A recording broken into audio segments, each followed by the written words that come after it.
Good morning. I am in my new anti-bigotry outfit. Of course, the paint's here. And I don't know if any of you knew, but I've been losing weight successfully. And of course, it's slow, but it's happening. So my previous black tank top that I had worn for my anti-bigotry outfit in my previous videos had gotten too big for me because I've shrunk. So this is one of my two new black tank tops. I actually have two, and pretty soon I plan to do another video with my second one. So all ready to keep on fighting the good fight against Trump and against, the hate and greed of humanity, destroying the world and the good part of humanity. So, anyway, I wanted to say a few words on the incident of the Ranting Gryphon getting banned from Anthrocon. Now, I hate to say this, but I actually kind of agree with Anthrocon banning him. But let me explain. The Ranting Gryphon, in many ways, I think is a very talented, very funny comedian. However, the fact that he has no sympathy for suicide victims or eating disorder victims or a lot of people with different, neurodiverse, profiles. The fact that he makes constant jokes about morons and retards, and, also the way he talks about other kin who are constantly introverted and never go outside like they need to be normalized, that's hurtful as well. And the way he talks about, he often talks about geeks in general who are too introverted and spend all their time on the computer without going out, basically blaming them for not being productive or not having a life. Yeah, all of this, is very ableist, and as a neurodiversity activist, I have to protect my pack from that, Two is basically, he has a lot of ableist prejudices, and even though he's very talented and very cool in many ways, that's not okay. So, also, the Ranting Gryphon discusses a lot about the SJW and excessive political correctness issue. So do I. I mean, in a lot of my videos, I discuss the problem about that and how I deal with it and my ideas for a more balanced, approach to social activism. For this outfit itself is a symbol that I've created of a more balanced approach toward activism without, being excessively perfectionistic or, super politically correct. So, it's sad, but I wish that the Ranting Gryphon could adopt more of the approach that I've taken towards it. Now let me explain about people who find stereotypes in Disney movies. I can be quite hard on a lot of those people, for one thing, because it's not just the far left that accuses Disney of that. It's also, you have these far right people who sometimes say that they're far right, but at the same time they don't care at all about the environment, but they support human overpopulation and say, they basically think that saving the environment is an Illuminati scandal, and so they also think Disney is. And they think that that's why Disney puts racist and sexist messages in and possibly uses child labor, because it cares about the non-human world but doesn't value human life, so they respond to that saying that they're completely simple, but they think that the environment that the non-human world should be destroyed and the whole world should be dedicated to feeding the poor, who should grow, into billions of numbers population-wise. That's not okay. And that's why I'm kind of hard on anybody who says that Disney uses child labor, which I'm guessing that that's probably been falsified, at least partly, because I've heard a lot of good stuff about the Disney Corporation's worker practices. So I'm pretty sure that, even if there is some of it, a lot of it has been exaggerated, because it's a fact that the far left, who accuse a lot of companies that are associated with fun, they seem to target those companies that are associated with having fun especially hard, and the reason they do it's because they play into the human tendency to feel guilty over having fun. It's basically kind of like Puritanism, only on the opposite end of the political spectrum.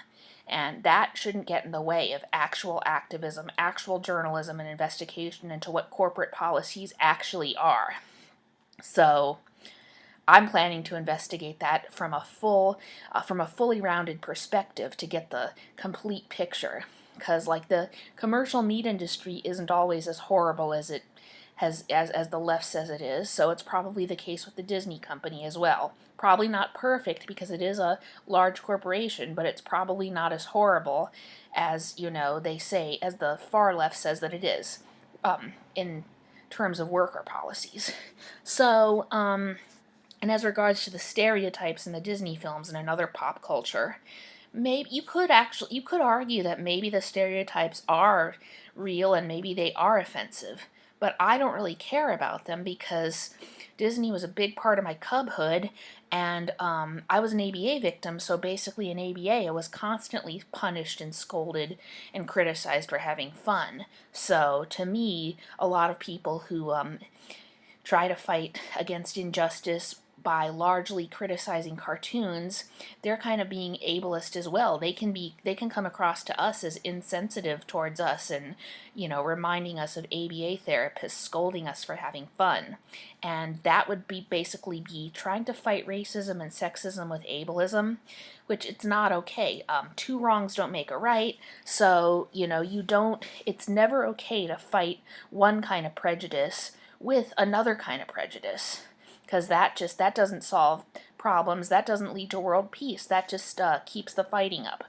So, however, I do have some friends, I know some people who aren't crazy like those believers in the Illuminati. It's a lot of times those alt-right Disney Christians that I talk about who say that they only care about the poor and don't care about the rest of creation. They believe in that false conspiracy theory of the Illuminati and accuse Disney and all other pop culture as, being associated with and worshiping the devil and demons from it. That's not true. I'm just going to say everyone knows that that's a fake bullshit conspiracy theory, and people should just leave it at that. They really need to cut believing in that shit out. They need to cut that out because that really gets to me, when people say that, and sadly I think some of the people on the alt-left who write like those far-left magazines they are often the human rights equivalent of PETA. They often lie and exaggerate as to how awful certain companies' human rights abuses are. And it's not to say that they would be perfect, but they often exaggerate and lie about them, and they especially like to play into the guilty complex when it comes to corporations that are associated with fun, whether it's about eating meat or watching cartoons. And that I can see that Ranting Gryphon really is against.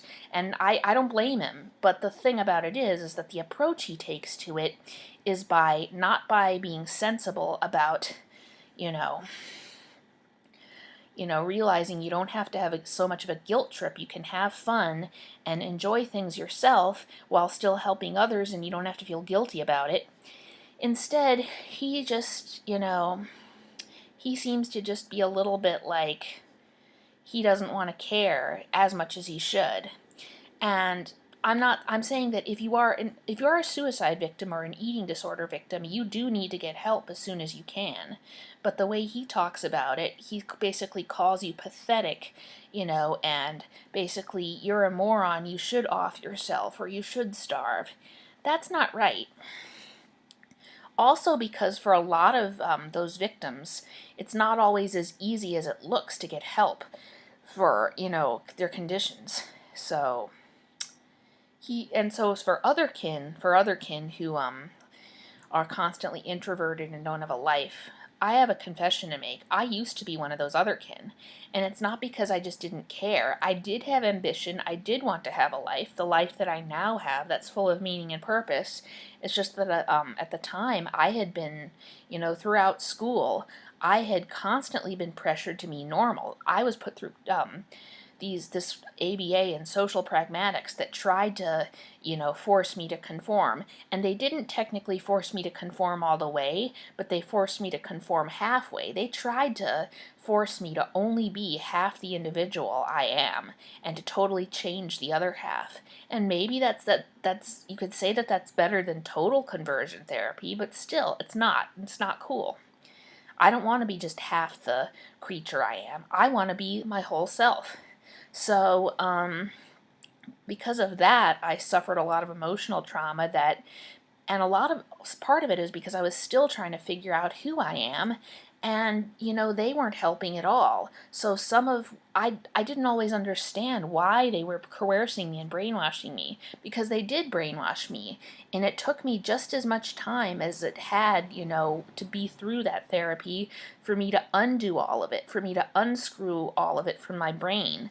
Because what it does to you often is that when I was out of there, I could tell that I had been brainwashed, but I didn't know why or how. So a lot of the whole things about ambition and what it means to do something with your life, I truly wanted all that, but I didn't even understand what it was, and what I define it as opposed to what the mainstream society define it as, because they had tried to repeatedly brainwash me into accepting partly, their idea of it and only half of my idea of it.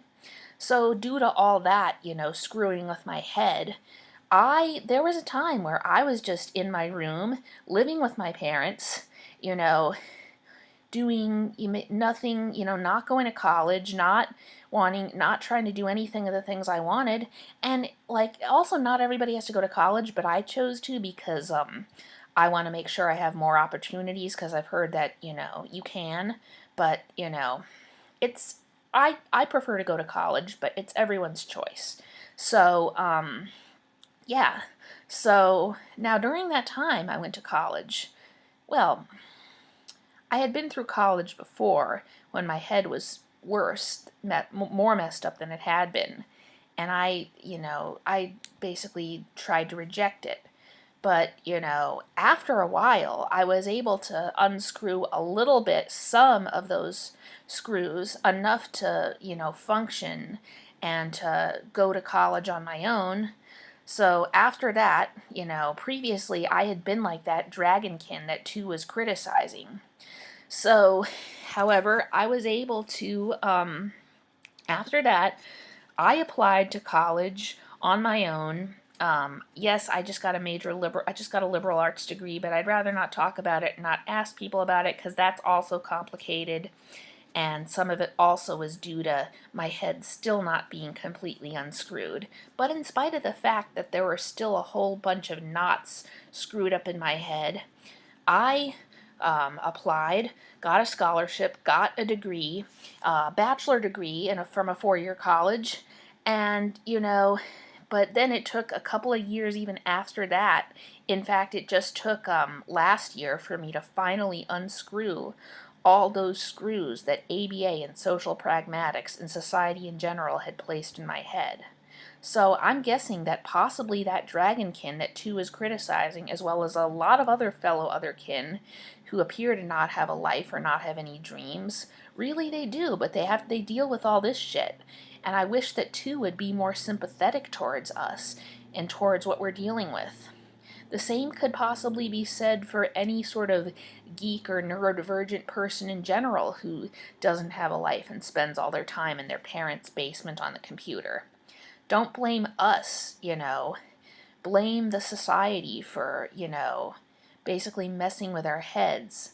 So, yeah, I feel like to the Ranting Gryphon, I am not going to talk shit about him. I am not going to, criticize or scold him too much or badmouth him, because, I don't want to do the same thing to him that he does to marginalized groups. But I just really wish that he would somewhat understand where he's wrong and where he has his own prejudices, instead of proudly be prejudiced. I don't like political correctness. I don't like SJW crap. But the way to fight it is not by being a bigot. There's a difference between being politically incorrect and being a bigot. And the way to actually fight it,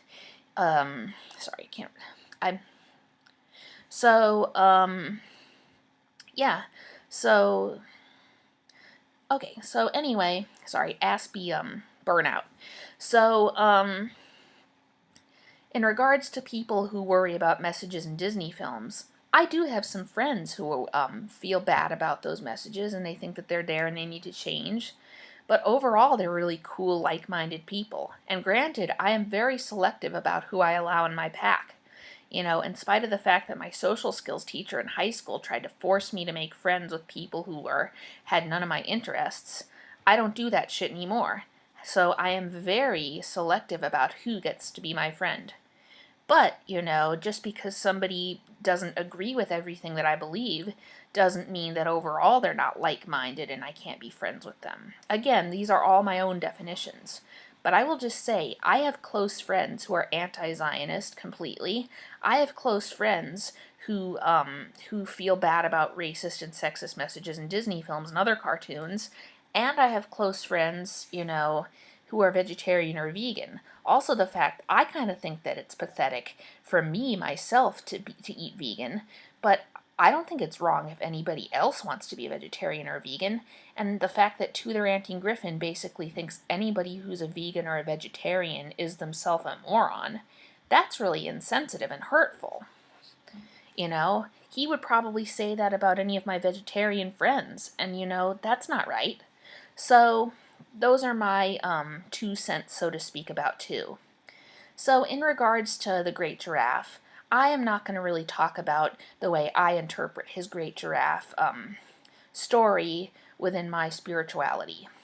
So, yes, for him, the Great Giraffe is a fictional, you know, story that he uses, whereas for me, I found a way to defictionalize it and to fit it into my spirituality, you know, that isn't fiction, it's real for me. So, however, because I don't want to be guilty of plagiarism or copyright infringement, and I don't want to start, you know, a big drama, given how I've given my opinion of two, I'm probably going to not really talk so much about how for me the worship of Asherah, you know, I call it now the worship of Great Giraffe. This is kind of the last time I'll talk about it. And yes, I still plan to have that ritual for Great Giraffe with the pizza and Pinnacle whipped cream vodka. But again, I'm going to do that in private and not talk about it anymore. Just so to respect, you know, Two's copyrights.